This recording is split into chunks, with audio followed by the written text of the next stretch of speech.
when it comes down to it. You're trying to learn what they need and then help them get there. So that's what I would say is really the key.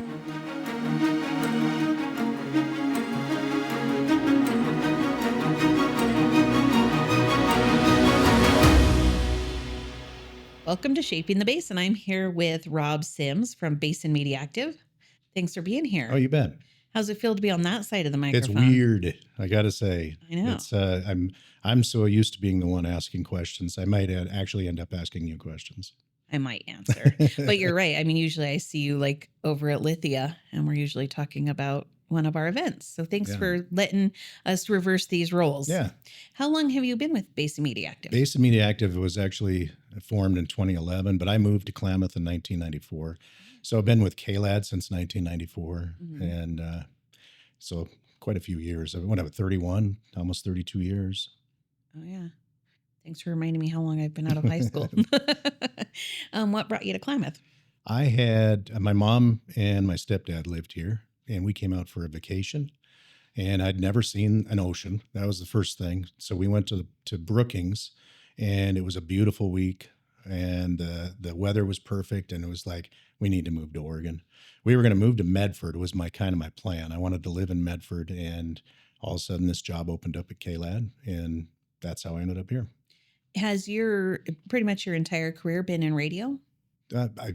I started out of high school. So in high school, I was in restaurants. I worked in restaurants. That's how I paid for my schooling as I went to school.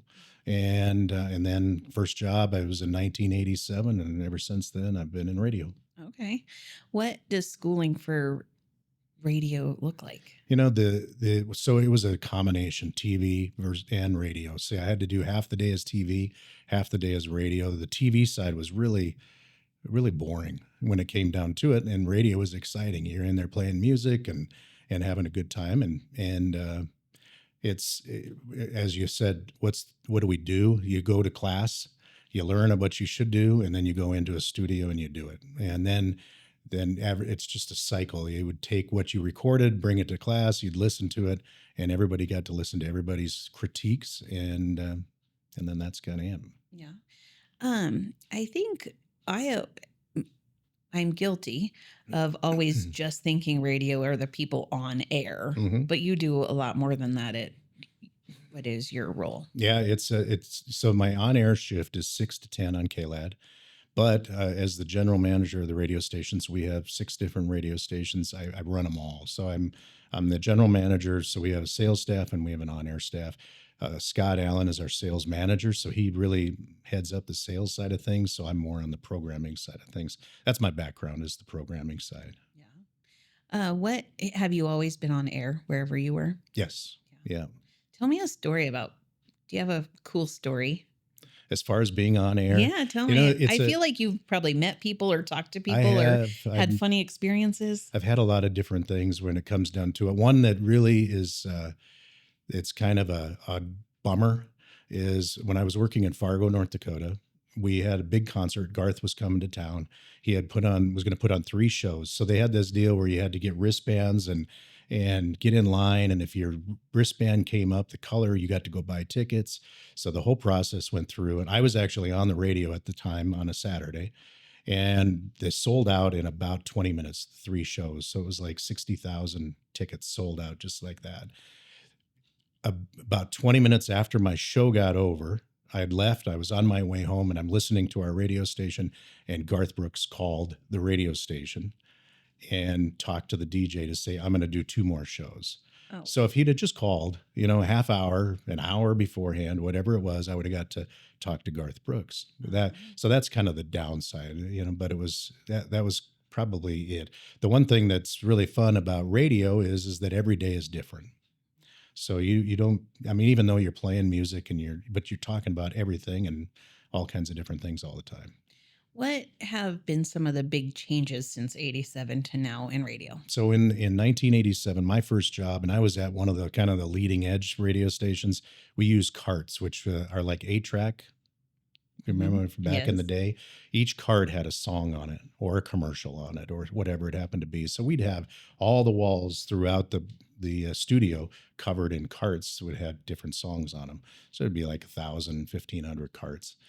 The next job I went to, I actually went backwards a little bit. We played everything on record, Oh, wow. and CDs started to come around at about that time. So this is back in the late '80s in that area, and then when I came out here to visit, I walked into the studio, and the studio had nothing on the walls other than a few pictures. And that was really, it kind of took me off guard. But at that time, we had CD players and KLAD, and we had 16 CD players that had 6 CDs in there. And so that's how we played the music then. But now everything is transitioned to computer. So everything's on a hard drive. Yeah. What are some of the other changes? I mean, I think back to when we used to call the radio station, dedicate a song to Right. somebody, things like that. Does anybody do that anymore? We still get calls for requests. We get texts though. That's what's changed. We play texts or receive texts. It takes away being able to put a listener on the radio. So yeah, I prefer when they call. Mm-hmm. Yeah. And you put them on the radio then? Yeah, They we call? try to, as I'm long as like, it who am I works. going to dedicate a song to now? Yeah, as long as it sounds good. Yeah. Sometimes you get people on and they win prizes, and they're just, there's no excitement to them. But then you get the people that are just like, woohoo, yeah, I won, all that, and then that's the ideal caller. So if you ever call in to win a contest, do that. Go overboard. Yeah. Nice. That's awesome. Playing music obviously matters, but you also have news. And talk to me about that a little bit, the news that you do it. So our goal is to just provide as much local news as we possibly can. So when we're doing that, the direction is Klamath, and if we need to go out, you go out just a little ways, and then state news. That's kind of where we focus our news. Okay. Has news changed over all of that? I'm assuming at all your radio stations you had some amount of news. Yeah. And Yeah. then now, what changes have you seen in that? I would say, and just in general, the things that we used to provide as a service. So let's say stock market reports or road reports. We still do, the road reports, but and weather reports, even as far as weather goes, everything's on your phone now. School closings or cancellations. That used to be, we were the one. They listed it in the handbook at the Klamath County and city schools. Listen to KLAD radio, because then you can find out if schools will be closed or delayed. And now everybody gets a text. So it's just a little, that's one of the things that's different. And it goes the same thing with news, is everything's at your fingertips now. There's so many options when it comes to it. So in the old days, you used to do 5, 10, 15-minute newscasts. Now it's down to like 1 minute, 2 minutes, something like that. Yeah. I know I talk to people at the newspaper a lot, and the digital age has really affected newspapers nationwide. Has online music changed the radio scene a lot too? Not really. When you go through and you see the studies, it has impacted at percentages, like single digits, 2, 3, 4%, things like that. I'm kind of curious to see how it'll go as years go along, because the younger generation is not I can't say not listening to the radio, because they do. They listen to, I hear about it all the time, people listening in their cars or with their parents or whatever it happens to be. But will that stay the same in the future? I don't know. Mm-hmm. Why do you think do you have any ideas why it's only been a digit or two? Why radio has managed it well? Yeah, I think my answer on that when I get asked this is that it's local. We're providing more than just music. You got to get the local information. So that's what we shoot for, because we're a local radio station. All the people work here and live here. So that's what we shoot for, is being as local as possible. And, we don't take we do have like Sean Hannity and Mark Levin, and they're nationwide, that sort of a thing on satellite. But for the most part, we stay away from satellite delivery. Okay. Speaking of local, you guys do a lot in the community, and not just, I guess it's kind of news, but promoting events and charities. Talk to me about that. Yeah, that again, I think that's another piece. When I moved here, that was something that was, I can't say it was a directive, but I found it was really important right from the get-go is being involved in the community as much as possible. So that's one thing that I really like. If you go through on our staff, we have coaches of little league teams or soccer teams or uh, people that are on boards, different things like that. Everybody on our staff is involved in community events, and so sometimes you can say you're community involved, but when your people are all doing it, I mean, it shows it more than just what saying the words. Yeah. How many employees do you have? We have 9 people right now on our staff, from on air to sales. Do most people do multiple things? Everybody does. Okay. Yeah, we all are kind of in different departments. It's interesting because you can wear like 5 different hats in one day, from being on the air to going out and selling, or just going out and talking to customers, clients. What you said it's interesting and it changes every day, but what else have you really loved about being in radio? In radio, it is well, that is part of it, is just with having it always change. But I like being involved in the community. I like, you know, going out and helping in different ways, and the power of radio, that is, it's different than anybody else. The one thing with radio that compares to like other ones is somebody can call and say, we need to get this on the radio, and we can do it immediately. If you do the same thing with a TV station or in a newspaper, I suppose now with the digital world of newspaper, that can change because they can instantly put it on their website or social media. But that's something that we've always been able to do, is within minutes have it on the radio, sometime instantaneous. Are there things that you've learned in your career that you think people not in radio could apply? Give me an example of what you're talking about. Well, I don't know if I have an example, but I think I'm always learning from other people, right? I'm trying to think of an example. I think I know where I would go with that. Is one is speaking. Public speaking is still not something I enjoy doing. I do it because it's part of my job, and being able to do it without stumbling and saying ah and doing things like that. I think having the radio background helps that a lot. It's still, you get up there sometimes, and if you're on the stage at the Ross Raglan Theater and you got that light shining on you, so I'd walk off the stage and I'll be like, "What did I just say?" Because I don't even remember. Did I make sense? Did it wasn't that sort of a thing. I had one time when I was we had Mark Wills as a performer, and I was over on the side getting ready to go out on the stage to introduce him, and his road manager was telling me, this is what you got to say about him, that sort of a thing. So we went out on the stage, did it all, whatever it was we said, and walked off. And then Mark, as I walked back, he looks at me and grabbed my arm and he said, "Who did you say I was?" And at that time, I'm like, did I really just say he was some other artist? I got to my seat, asked my wife, and she says, everything was good. You did great. Mhm.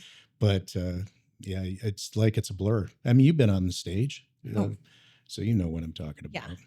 And that's actually a great answer to the question that I hadn't thought of. But people tell me they don't know how I'm not nervous. And I'm always terrified. It's just you do it through it. Yeah, And eventually I don't know if you feel the same way, but you get on a roll yeah, and then your nerves do go away. But the first like 3 minutes, I feel like I'm talking super fast and yeah. I don't know what I'm saying. Yeah, it's because you had me host one of the chamber galas one time, or the awards banquet, or whatever it was, and I was nervous the whole way through that. Thankfully I had a script. Yeah.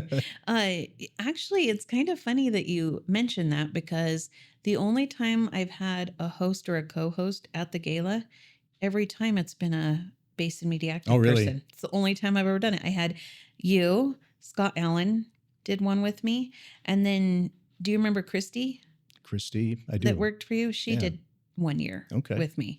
So I that's know funny. Greg Durian, who was a former employee years ago. He did it Did he? several times too for other chamber directors. Yeah. That's Yeah. funny. I just realized that connection. I had a thing pop up on my, you get those Facebook reminders and all that stuff, and it was the small business, uh, best place to work for a small business award.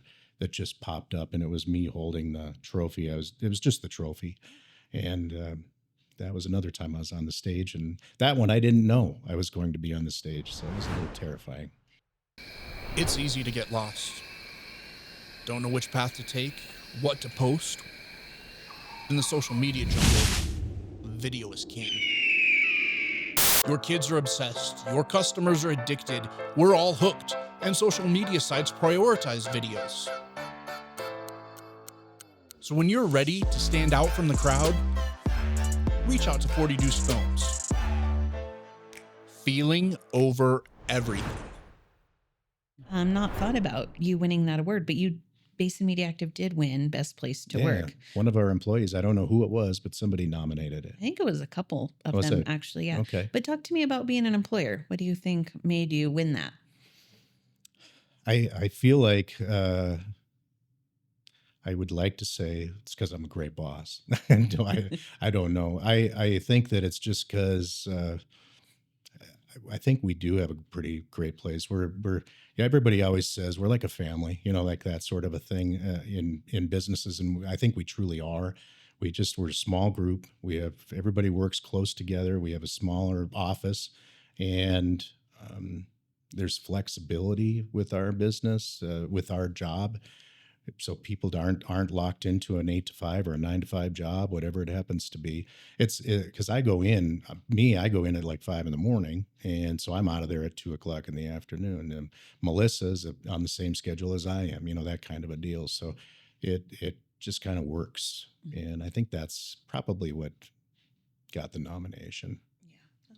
Or it was that I'm a really good boss. Probably a combination of all of that. That's funny. Thinking about your career, is it something you'd tell other people to consider getting into? I like it. I would say so. Yeah, the one thing with radio that I found, they always said in broadcasting school, is that if you make it to the 5 year mark after you graduate, you're probably going to be a career person. So I graduated in '87, so I'm coming up on 40 years. Wow. 40 years for it, and I would say, yeah, get on. Especially, it has both sides of it. One is the on air side is fun. It's a good time. It's like you get to go to work and listen to music and play music and talk about stuff. And in my case, we have a 3-person morning show, so the three of us, we have probably more fun off air when we're not on the radio than we do when we're actually on the air, and it's a lot of fun when we're on the air.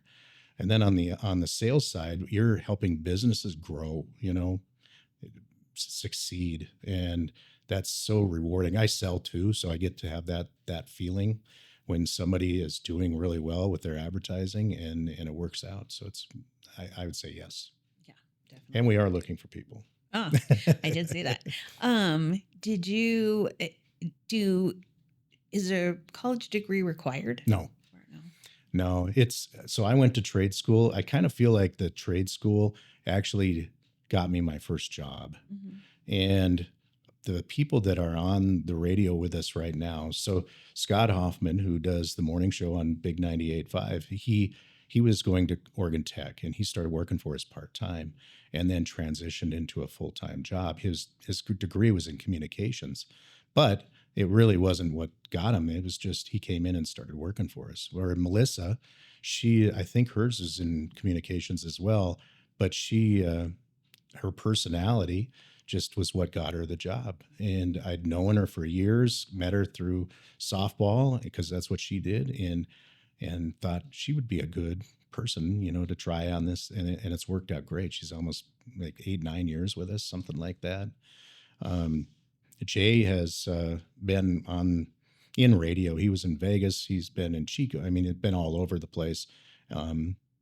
So he's got the background to radio. I don't know if he went to school for it. I have no idea if he did or not. So I don't think a degree is necessary. Always getting that additional education, I think, helps, though. Talking about sales a little Mhm. bit, on this podcast, we're inspiring and giving information to other people. What are some of your sales tips? What makes a successful salesperson? Oh, boy. Yes, our sales manager, Scott Allen, is so good at what he does. he just is a great teacher. So he does very well at that and teaching. But I think just being client oriented is the best when it comes down to it. You're trying to learn what they need and then help them get there. Mhm. So that's what I would say is really the key. Yeah. What are some of your favorite community things that you're involved with it every year? Every year.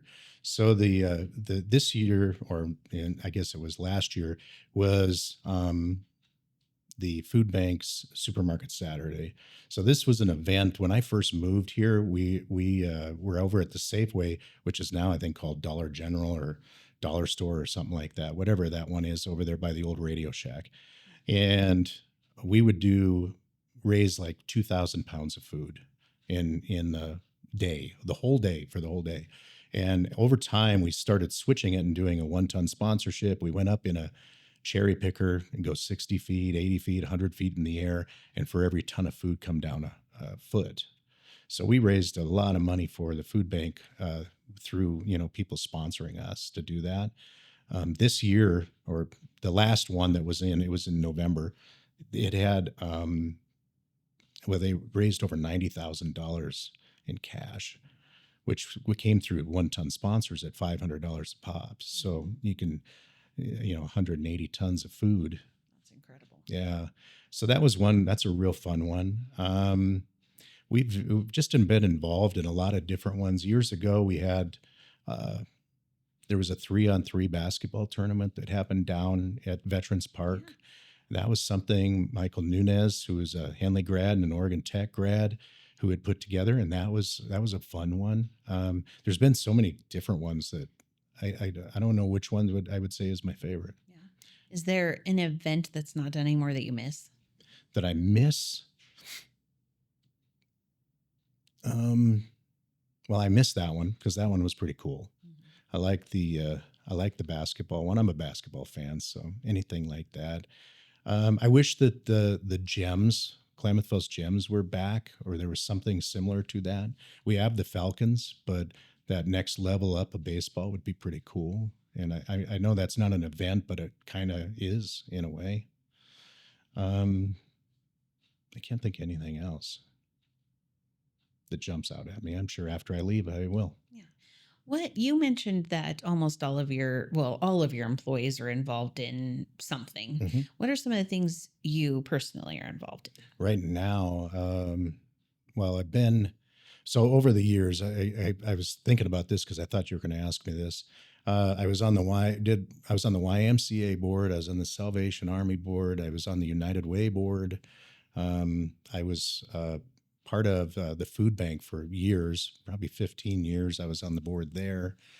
I've been part of the Oregon Association of Broadcasters. As far as coaching baseball, being on my church council, things like that. So over the years, there's been a lot that I'm involved in, and right now I'm drawing a blank what I'm doing. But that's what I had in the past. Yeah. Yeah, bowling. I always think of bowling with you. Or do you Yeah. coach bowling? Or I used to coach bowling. Yeah. Yeah. My son is a really good bowler, and he enjoys. He bowls, competitively all around the Northwest, even down to Arizona. But I used to be a high school bowling coach at one time or another, and he was asking me, "Why don't you coach anymore?" And I said, "Because everybody's better than me. I just, you guys are beyond me. I can't teach you anything." So when I was the bowling coach, I was usually the specialist on the newer bowlers, and then I would bring in people that were good bowlers to help teach the better bowlers. Yeah. Speaking of sports, I think there's a lot of people in our community that don't realize what an incredible sports what's the word I'm looking for? Environment we have. Yeah. I mean, the athletes at Oregon Tech are incredibly talented. Right. And I know you're very in Basin Mediactive, and you are very involved in that. Right. Softball. Yep. Softball. The baseball team's been doing really well up there. We had the 3 football teams that were in the championship game, high school football teams from our area. I know that the basketball teams are going to end up doing well again this year. The when it comes to baseball in general, it's always been Klamath has been a baseball area, and I think that it just keeps they start young. That's the deal. Everybody starts working on building them up from the young age, and it's been successful. Pop Warner, has done really well. Falcons, Junior Falcons baseball has done really well as well. And I think some of the Oregon Tech teams have gone back to, is it Branson? Well, it used to be Branson, then it went to Sioux Falls. Now it's a regional deal when they do basketball. But last year, the basketball team ended up going to where did we go? Well, I went along with them, but the girls were in one area, the men were in another area. I can't remember where we went. It kind of all blurs together. Yeah. Back in the day, though, when Oregon Tech, it would be 32 teams went to Branson, Missouri, and Oregon Tech had a roll. They did like 12, 13 years in a row of doing that, and then won 3 national championships in that span. And then they had a couple of years down, and then when they came back, it started going to Sioux Falls and then to the regional tournaments from there. Yeah. Well, I think of that as one of those things that I learned about from the radio. You guys going to Branson and stuff, that's when I realized that we had these incredible athletes at Oregon Tech and some local sports. So we would follow them and do our morning show from Branson. And the idea was to kind of give the behind the scenes. And then there was so much going on. So we'd set up in the breakfast area at motels, and you'd be sitting in there, and all of a sudden performers would come in and do like a little mini show, 10 minutes, and then hand out tickets to people, trying to get them to come for half price tickets, the shows or whatever it is. For the kids, for the athletes, they'd get to come in. They had so many different things for them going on. Go to Dolly Parton's Dixie Stampede, and then they'd go on the ride the ducks, thing out into the lake, or go on a roller coaster rides. And the people that sponsored Oregon Tech owned so many different businesses that they would trade things. So they get to go ride go-karts and do different things like that. So it was just a variety, not the normal tournament. And it was fun. It was a good time. I remember that. I used to think that'd be really fun. I've never thought about going to Branson, but now all of a sudden it seems like an interesting place. People would say, "Boy, that was a nice vacation the radio sent you on, radio station." But the team would get done a game. There would be games get over at midnight or 12:30, and then you'd have to get the show ready for the next morning. I'd go to bed at like 3:30, wake up at 5:00. This is all Central Time, and then be back on the radio and trying to do the show. I was so tired by the end of that. It was a lot of work, but it was fun. Yeah. So not necessarily a vacation, fun, No. but not a vacation. It sounds like you need to make one of those memes that has like what my friends think I do, what my family thinks I do, what I really do. Yeah. Have you ever seen those? Yeah. Awesome. Well, I appreciate your time today, and I appreciate what you do in our community. Well, thank you. If I gave you $250,000 to do something by the end of the day, to make a difference in our community, what would you do with it? Oh, if it's to make a difference in our community, I'm definitely donating and helping. If I'm going to do it, it's not enough money to buy a golf course or a bowling alley. But if I ever won the lottery, that's what I would do. That's what you do here. Yeah. Mhm. Yeah. Yeah. Another golf course. Yeah. I would probably try to see if I could get Reams back open, at least the part that's not changed. Yeah, for sure. It'd be kind of fun. Tell me about one of your role models.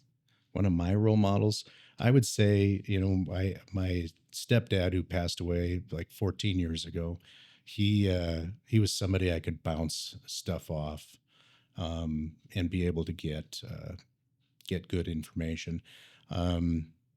When I had problems, I'd go to him. He worked at Klamath Regional Rehab, which was a assisted living location, a rehab location here in Klamath, which is now it's the end of Washburn, where they just put that new building for KBBH up. That's where it used to be based.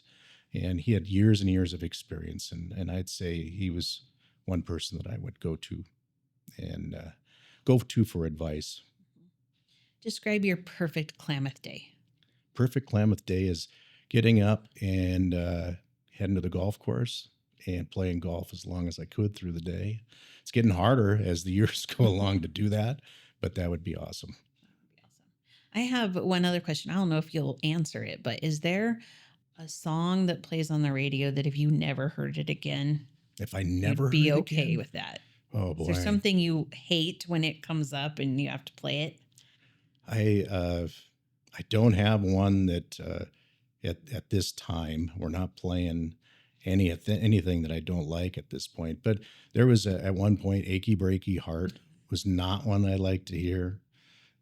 "Save a Horse, Ride a Cowboy." That one I got tired of fast. I like even though it is one of those songs that should irritate you, "Fancy Like."